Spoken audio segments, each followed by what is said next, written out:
For more, let's cross to Brussels. Dr. Michel Goldman, who teaches immunology at the Université Libre de Bruxelles. Thank you so much for joining us here on France 24. First of all, let's get our terminology clear here. Is this a reinfection as such? What we understand is that indeed the genetic material of the virus was identified in a swab taken from the nasopharynx of this person. So the virus is there.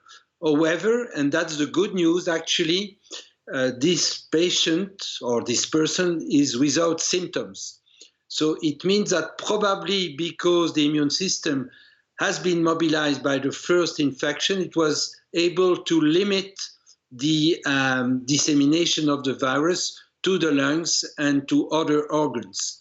So as other immunologists, we consider this case more like a good news that indeed, as a consequence, as a first contact with the virus, we are able to maintain the virus just in the nasopharynx without allowing the virus to go further. And that's exactly what we hope to achieve with vaccines, actually.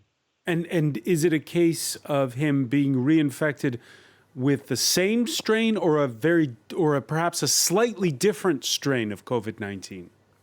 No, it's a slightly different strain, and that's the reason why we can make sure it's a new infection. However, you have to know that so far, the different versions of the coronavirus are tackled the same way by the immune system. So far, there is no indication that mutated virus will escape immune responses. So, Dr. Goldman, as you say, this is an argument for vaccines. I think that it just demonstrates that when the immune system has been activated, it can protect from the virus to disseminate in the body to cause severe disease. And that's exactly what we hope to achieve with the vaccine. It's not that the vaccine will make the virus disappearing from one day to the other. The vaccine disappearing from one day to the other. While we speak with you, looking at some of the other aspects that are in the news right now, as an immunologist, I'd like your reaction to the preparations for returning to school. Throughout Europe, different scenarios. Here in France, there was a cabinet meeting today about it. I know that in the UK, they're grappling over whether or not all small children have to wear masks at school. In Scotland, for now, it's no. In the rest of the UK, it might be yes. Your thoughts on that? Well, I think that now is the time to reflect on the right balance between protecting the persons from being infected and especially to protect the most vulnerable people.